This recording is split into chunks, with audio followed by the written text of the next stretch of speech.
اور میری بات سنو، اگر تمہارے مالک کو چودھری رستم علی کے گھر سے کوئی خطرہ ہے تو اس کی ضرور کوئی وجہ ہوگی۔ رنجش چودھری دوست محمد کے دل میں تھی۔ خطرہ چودھری رستم علی کو ہونا چاہیے تھا، لیکن معلوم ہوتا ہے کہ تم لوگ اپنی کارروائی مکمل کرنے کے بعد میرے پاس آئے ہو، اس لیے کان کھول کر سن لو۔ اگر مجھے کسی واردات کی اطلاع ملی تو میں سب سے پہلے تم کو اندر بند کر دوں گا۔ کیا بات ہے ملک صاحب؟ وہ دوبارہ بیٹھ گیا۔ آپ تو ناراض ہو گئے؟ میں نے کوئی غلط بات تو نہیں کی؟ چودھریوں کی دشمنی کا مجھے کیا پتا؟ آپ یہ تحفہ واپس نہ کریں، ایوان صاحب نے بڑی محبت سے آپ کے لیے بھیجا ہے۔ اگر میں یہ تحفہ واپس لے گیا تو ان کا دل میلا ہو جائے گا۔ دل کی تم فکر نہ کرو، میں نے کہا، میں چودھریوں کے دلوں کو بڑی اچھی طرح جانتا ہوں۔ چودھری صاحب سے کہہ دینا کہ میں خود ان کے پاس آؤں گا۔ تم یہ بنڈل اٹھا لو اور چلتے بنو۔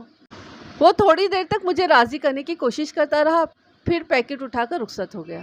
اگلی صبح مجھے ایک مخبر نے خبر دی کہ چودھری رستم علی کے نوجوان بھانجی، جس کا نام ریحانہ تھا، اغوا ہو گئی ہے۔ وہ میٹرک میں پڑھتی تھی اور اپنے پرائیویٹ ٹانگے میں آتی جاتی تھی۔ اس کا گاؤں قصبے سے 1.5 میل یا 2 میل کے فاصلے پر تھا۔ مخبر نے یہ بھی بتایا کہ چودھری رستم علی کی حویلی میں مسلح آدمی اکٹھے ہو رہے ہیں اور وہاں چودھری دوست محمد کی حویلی پر حملہ کرنے کے منصوبے بنائے جا رہے ہیں۔ دونوں چودھریوں کے گاؤں الگ الگ تھے۔ میں نے فوراً ایس پی علاقہ کو صورتحال کی اطلاع بھجوا دی۔ پھر نصف درجن آدمی ایک ASI کی نگرانی میں چودھری دوست محمد کے گاؤں روانہ کر دیے۔ خود میں 2 آدمیوں کے ہمراہ گھوڑے پر سوار ہو کر چودھری رستم علی کی حویلی جا پہنچا۔ چودھری رستم علی کا نوجوان بیٹا، جس کا نام شیر علی تھا، حویلی کے صدر دروازے پر ہمارے استقبال کے لیے موجود تھا۔ ہمارے گاؤں میں داخل ہونے سے پہلے ہی ہماری آمد کی خبر حویلی تک پہنچ چکی تھی۔ شیر علی نہایت گبرو جوان تھا، باکا، سجیلا اور خوش شکل۔ اس نے ہمارے گھوڑے ملازموں کے سپرد کر دیے اور ہمیں بیٹھک میں لے گیا۔ وہاں نصف درجن افراد موجود تھے جو سب کے سب چپ بیٹھے تھے۔ ان کے چہروں پر برہمی اور غضبناکی پائی جاتی تھی۔ چودھری رستم علی نے سلام دعا کے بعد پوچھا، ملک صاحب، خیر سے کدھر کی تیاری ہے؟ اس نے اپنی بھانجی کی گمشدگی یا اغوا کی کوئی بات نہیں کی۔ میں نے بھی اس سلسلے میں محتاط رہنا مناسب سمجھا اور کہا، آپ کی خیر خیریت پوچھنے آیا ہوں۔ اللہ کا بڑا کرم ہے، آپ کو جلدی تو نہیں ہے؟ کھانے وانے کا انتظام کروا دیں؟ اس کا انداز بتا رہا تھا کہ وہ ہم سے جلدی ہی جان چھوڑانا چاہتا تھا۔ ہمیں کوئی جلدی نہیں ہے، میں نے کہا، لیکن ہم کھانا نہیں کھائیں گے۔ ادھر سے چنی وال جائیں گے، وہاں سے ایک واردات کی اطلاع ملی ہے۔ چنی وال کا نام سن کر سب کے کان کھڑے ہو گئے، کیونکہ یہ چودھری دوست محمد کے گاؤں کا نام تھا۔ واردات والی بات گپت تھی۔ میں انہیں یہ احساس دلانا چاہتا تھا کہ اگر وہ چودھری دوست محمد کے گاؤں پر حملے کا منصوبہ بنا رہے ہیں تو انہیں محتاط ہو جانا چاہیے۔ پولیس کی موجودگی میں وہ ایسی کارروائی نہیں کر سکتے تھے۔ چنی وال میں واردات ہو گئی ہے؟ شیر علی نے قدر حیرانی سے پوچھا۔ یا واردات کا خطرہ ہے؟ میں نے بات بناتے ہوئے کہا، مجھے تفصیل معلوم نہیں۔ جس وقت یہ اطلاع ملی اس وقت میں تھانے میں موجود نہیں تھا۔ ASI اطلاع ملتے ہی 5-6 افراد کے ہمراہ ادھر روانہ ہو گیا۔ روز نامے میں اطلاع دینے والے کا نام جلال خان لکھا گیا ہے، غالباً بلوے کا کیس ہے۔ شیر علی نے پریشان نظروں سے اپنے باپ کی طرف دیکھا۔ رستم علی کی حالت اس شیر کی سی ہو رہی تھی جس کے منہ سے اس کا شکار چھین لیا گیا ہو۔ واضح طور پر انہوں نے اپنے حریف سے انتقام لینے کی زبردست تیاری کر رکھی تھی۔ رستم علی نے ایک ملازم کو لسی لانے کے لیے کہا، پھر مجھے بازو سے پکڑ کر ایک طرف لے گیا اور مضطرب لہجے میں بولا، ملک صاحب، ہمارے ساتھ بجھارتیں نہ ڈالیں۔ ہمارے آپ کے ساتھ پرانے تعلقات ہیں اور انشاءاللہ ہمیشہ رہیں گے۔ ہمیں صحیح بات بتائیں، بلوے کی رپورٹ چنی والوں نے لکھائی ہے اور تفتیش کرنے کے لیے آپ یہاں آئے ہیں۔ اصل بات کیا ہے؟ میرا خیال ہے کہ دوست محمد نے ہمارے خلاف پرچہ کٹوایا ہے نا یہی بات؟ چودھری صاحب، صحیح بات دونوں طرف سے ہو جانا چاہیے۔ ہم اتنی دور سے چل کر آپ کے پاس آئے ہیں، حالانکہ آپ کو آنا چاہیے تھا، یا آپ نے ہم پر بھروسہ کرنا چھوڑ دیا ہے؟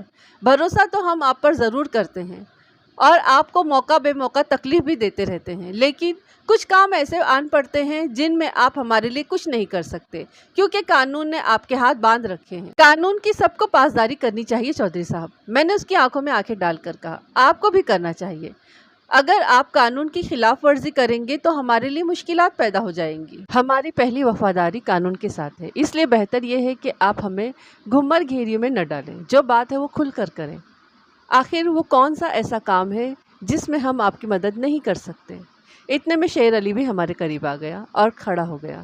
وہ بولا، ملک صاحب، معلوم ہوتا ہے کہ خبر آپ تک پہنچ چکی ہے۔ آپ زیادہ سے زیادہ ہماری عورتوں کو چھڑا لائیں گے، ہماری ذلت کا بدلہ تو نہیں لے سکیں گے۔ آپ کی کارروائی سے کیا ہوگا؟ 2-4 سال مقدمہ چلے گا اور آخر میں مجرم بری ہو جائیں گے۔ آپ کا قانون تو یہی کچھ کر سکتا ہے۔ ملک صاحب، ہمارے سینوں میں جو آگ جل رہی ہے وہ آپ کی کارروائیوں سے ٹھنڈی نہیں ہو سکتی۔ چودھری رستم علی نے کہا، ملک جی، فی الحال آپ اپنے آدمیوں کو واپس بلا لیں، ہمیں کل تک کی مہلت چاہیے، اس کے بعد ہم آپ کو 2-4 آدمیوں کی گرفتاری دے دیں گے، آپ کے قانون کا پیٹ بھی بھر جائے گا۔ مخبر نے مجھے بتایا کہ صرف ایک لڑکی جس کا نام ریحانہ تھا اغوا ہوئی تھی، لیکن شیر علی کی بات سے ظاہر ہو رہا تھا کہ اغوا ہونے والیوں کی تعداد 1 سے زیادہ تھی۔ مجھے صرف ایک لڑکی کی اغوا کی اطلاع ملی ہے، میں نے کہا۔ صحیح صورتحال کیا ہے؟ باپ بیٹے نے ایک دوسرے کی طرف دیکھا۔ شیر علی اس طرف چلا گیا جس طرف دوسرے لوگ بیٹھے تھے۔ اس کے جانے کے بعد چودھری رستم علی نے قدرے دھیمے آواز میں کہا، ایک میری بھانجی ریحانہ ہے اور دوسری میری بیوی صادقہ بیگم ہے۔ میری دوسری بیوی۔ وہ کھل کر کوئی بات بتانے پر تیار نہیں تھا۔ ایک بات جاننے کے لیے کئی سوالات کرنے پڑتے تھے۔ کچھ باتیں مجھے اسی وقت معلوم ہو گئی، کچھ بعد میں معلوم ہوئی، لہٰذا میں آپ کو سوال و جواب کے چکر میں ڈالنے کے بجائے خلاصہ بتا دیتا ہوں۔ ریحانہ کی عمر 16-17 سال کے قریب تھی۔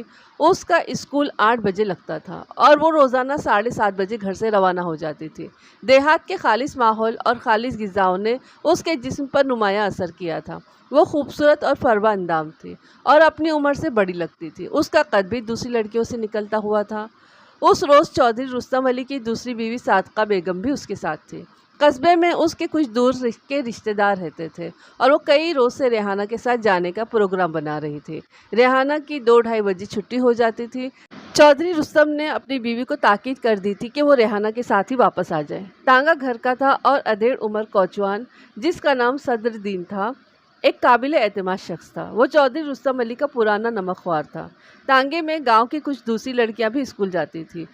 اس روز چونکہ ٹانگے نے صادقہ کو اس کے رشتہ داروں کے گھر سے اٹھانا تھا، اس لیے جو دوسری 2-3 لڑکیاں تھیں وہ ایک ٹانگے پر سوار ہو کر واپس چلی گئی تھیں۔ گاؤں اور قصبے کے درمیان پکی سڑک بنی ہوئی تھی جس پر ٹانگے اور بیل گاڑیاں عام چلتی تھیں۔ کبھی کبھار کوئی موٹر بھی نظر آ جاتی تھی۔ اسکول جاتے اور آتے وقت 3-4 ٹانگے ایک ساتھ روانہ ہوتے تھے۔ ان میں لڑکیوں کے علاوہ لڑکے بھی ہوتے تھے، اس لیے کبھی کوئی خطرہ محسوس نہیں ہوا تھا۔ واپسی میں صادقہ بیگم کو اپنے رشتہ داروں کے گھر سے نکلتے نکلتے دیر ہو گئی۔ دوسرے ٹانگے اس اثنا میں گاؤں پہنچ چکے تھے۔ ریحانہ اور صادقہ بیگم کا ٹانگا تقریباً 4 بجے بغیر سواری کی حویلی پہنچا۔ کوچوان زخمی اور نیم بے ہوش پڑا تھا۔ گھوڑا خود ہی ٹانگے کو لے کر وہاں پہنچا تھا۔ صدر دین نے ہوش میں آنے کے بعد بتایا کہ 3 ڈاکوؤں نے جو گھوڑوں پر سوار تھے ٹانگا زبردستی رکوایا، اسے بری طرح زد و کوب کیا اور دونوں عورتوں کو گھوڑے پر ڈال کر لے گئے۔ ڈاکوؤں نے دھاٹے باندھ رکھے تھے۔ میں نے چودھری رستم علی سے پوچھا، آپ کے پاس اس بات کا کیا ثبوت ہے کہ اغوا میں دوست محمد کا ہاتھ ہے؟ ملک صاحب، اتنی جرات اور کوئی نہیں کر سکتا۔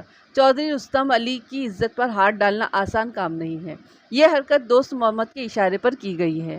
اگر کوئی کمین کمی یہ حرکت کرتا تو ہم اس کو زن بچہ سمیت اس کے گھر میں بند کر کے اوپر سے مٹی کا تیل چھڑکتے اور آگ لگا کر اندر ہی بھون ڈالتے۔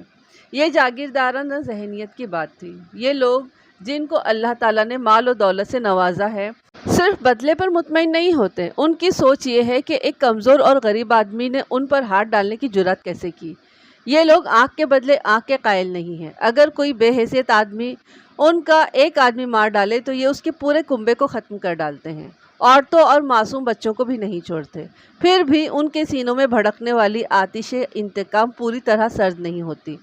ان جاگیرداروں کی تاریخ ایسے واقعات سے بھری پڑی ہے۔ چند سال قبل ملتان کے علاقے میں رونما ہونے والا ایک ایسا ہی واقعہ منظر عام پر آیا تھا، جس میں چند وحشی جاگیرداروں نے اپنے مخالفین کے بے گناہ عورتوں کو برہنہ کر کے سڑکوں پر دوڑایا تھا۔ اس وقت بھی میرے سامنے ایسا ہی انتقامی مزاج رکھنے والا ایک جاگیردار کھڑا تھا۔ چودھری صاحب، یہ تو آپ اندازے کی بات کر رہے ہیں، اور اندازہ غلط بھی ہو سکتا ہے۔ یہ ڈاکوؤں کی ہی کوئی کارروائی بھی ہو سکتی ہے۔ ممکن ہے کہ سنسان سڑک پر بوڑھے کوچوان کے ساتھ 2 نوجوان عورتوں کو دیکھ کر ڈاکوؤں نے بغیر کسی پروگرام کے انہیں اغوا کر لیا ہو۔ آپ مجھے ایک بات بتائیں، آپ کا تانگا پہلی مرتبہ 1 گھنٹہ لیٹ ہوا تھا، یہ بات چودھری دوست محمد یا اس کے آدمیوں کو کیسے معلوم ہوئی ہوگی؟ ہمارے پاس ایسی باتیں سوچنے کا وقت نہیں ہے ملک صاحب۔ دوست محمد کے کسی آدمی نے ہمارا تانگا دیکھ لیا ہوگا۔ ہمارے تانگے اور کوچوان کو سبھی پہچانتے ہیں۔ چلیں، میں آپ کی یہ بات مان لیتا ہوں کہ دوست محمد کے کسی آدمی نے آپ کا تانگا پہچان لیا ہوگا اور اس نے چنی وال اطلاع بھجوا دی ہوگی۔ اس کے باوجود اتنے تھوڑے وقت میں اغوا کی منصوبہ بندی کرنا بہت مشکل ہے۔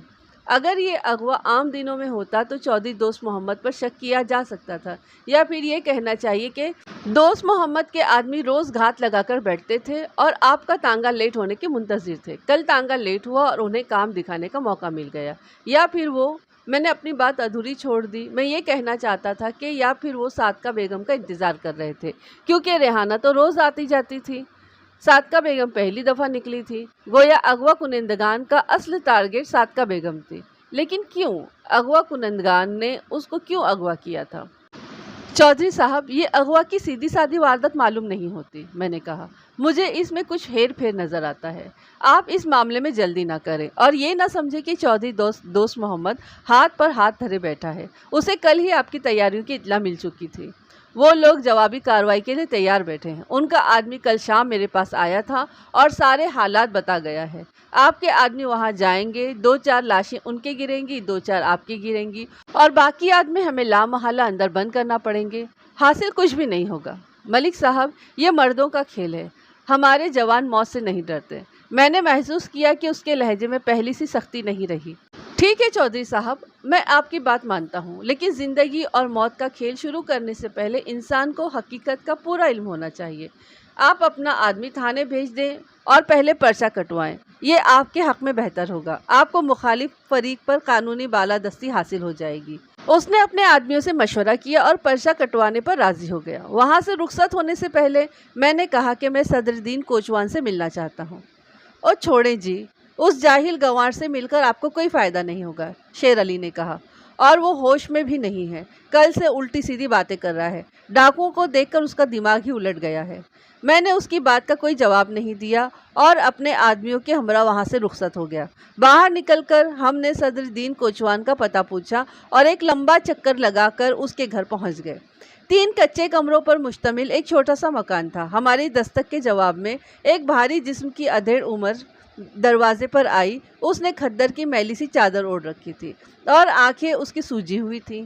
میرے استفسار پہ اس نے بتایا کہ وہ صدر دین کی بیوی نذیرہ ہیں۔ صدر دین کا کیا حال ہے؟ میں نے پوچھا۔ چودھریوں نے بتایا ہے کہ کل وہ ڈاکوؤں کے حملے میں زخمی ہو گیا تھا۔ آہو جی، چودھری ٹھیک ہی کہندے ہیں جی، اسے روحان سی آواز میں کہا۔